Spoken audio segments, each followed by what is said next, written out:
In this video, I'm going to review and test two brand new batteries. One are going to be the Amazon Basics AAA nickel metal hydride, and the second will be the EBL. Now, I use rechargeable batteries all the time to save money because you buy them once and they work for about 1,000 times or more, and it's just an absolute great way to save money and help the environment. But one question you have to ask yourself is which one really is the better value? Now, these are slightly different ratings as far as their capacity. These are the Amazon Basics come in at 800 milliamp hours and the EBLs are at 1100 milliamp hours. And so the test I'm going to do will do the capacity. Does it meet the capacity or not? And we'll compare the cost for each battery and also the cost per milliamp hour. So if you buy, say, an electric car, the question is how far will it go? And the same thing applies to these little batteries, because we're paying for how far it will go. In other words, how long it will run for a given device. And so we're going to take a look at all of these aspects in this video. So I bought a 12 pack here of the Amazon AAAs. So I'm just going to grab the first four and put them in here, and we'll start the amp hour test.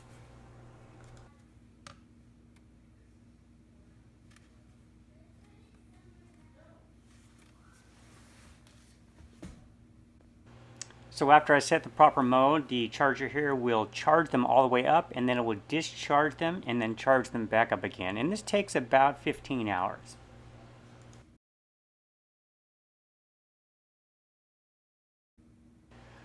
Alright, here are the Amazon Basics AAA results. First is 765 milliamp hours, 772 milliamp hours, 789, and 806 milliamp hours. Now the next thing I'm going to do is measure the internal resistance of each battery. I have another charger that will measure the internal resistance in milliohms. Battery number 1 came at 264. Battery number 2 at 206. Battery number 3 at 369 milliohms. Battery number 4 at 155 milliohms. And I'll put these in a graph. Alright, now we've looked at the Amazon batteries. Let's take a look at these brand new EBLs.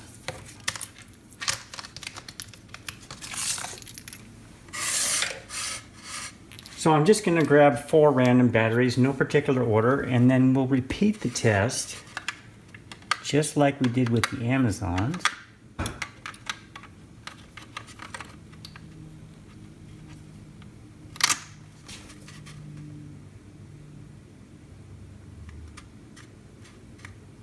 Charge test. Alrighty.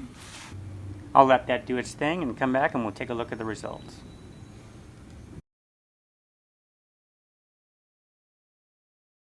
Okay, here are the results for the EBLs. We have 862, 862, 813, and 909 milliamp hours. And as you can see, they all missed the rated capacity of 1100 milliamp hours. And this is not the first time this has happened to me with EBL batteries, but let's move on to a more detailed analysis. Alright, now I want to check the internal resistance, so I'm going to put all of these batteries into the other charger because it has a feature that allows me to do that.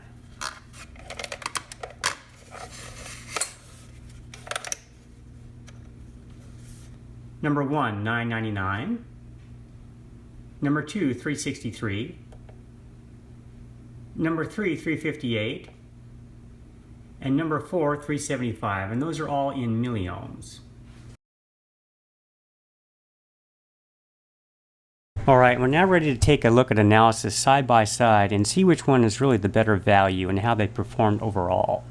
When we look at the capacity and the cost, we can see that the EBLs here have a rating of 1100 milliamp hours, but they all missed their rated capacity, and they came in anywhere from 78% to 82% of their rated capacity. Now, if we compare this to the Amazon Basics, which were rated at 800 milliamp hours, one of them exceeded and 4 of them missed, but they rated higher in their percent of their stated capacity, so from 95% to 100.8%. Now that's pretty interesting, and that's typical that I've seen with EBL batteries in Amazon, in that Amazon are rated lower, but they test out better. and the EBLs always miss. Now here's something interesting. I found a 12-pack of the EBLs and a 12-pack of the Amazon Basics, and the EBLs come in at $1 each and the Amazon Basics come in at $1.17. So if we look at the cost per rated amp hour, we're at 91 cents for the EBL and $1.46 for the Amazon Basics. But if we look at how they actually performed and what they rated at, we have anywhere from $1 to $1.12 per actual amp hour for the EBL, but anywhere from $1.81 to $1.91 for the Amazon Basics. And so what you're really paying for in a battery is how long they run and also how much current they can deliver. So this isn't the only thing that we're going to look at, but this is an important data point. Now if we graph those side by side, you can see that the cost per amp hour is significantly higher for the Amazon Basics than the EBL. But we still have a couple more things to look at. Now I measured the internal resistance, and let me explain what this is. If we had a perfect battery, the internal resistance would be 0, and then it would be able to deliver a very high current at all times.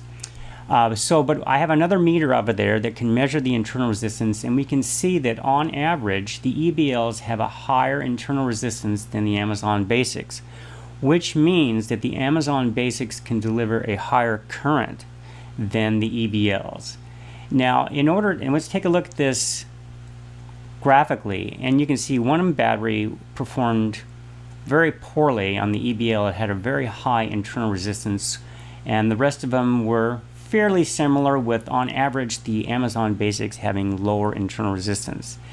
And so what I need to do on a follow-up review would be to take a look at how this would apply in real time. In other words, the current carrying capacity of the batteries side by side. And I'll have to think about that, or how I'm going to do that in the future.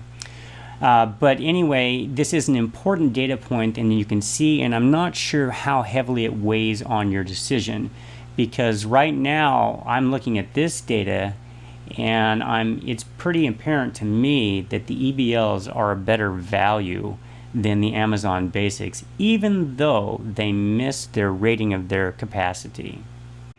So thanks for watching, and subscribe to my channel for updates, and I will put a link to these batteries in the description below.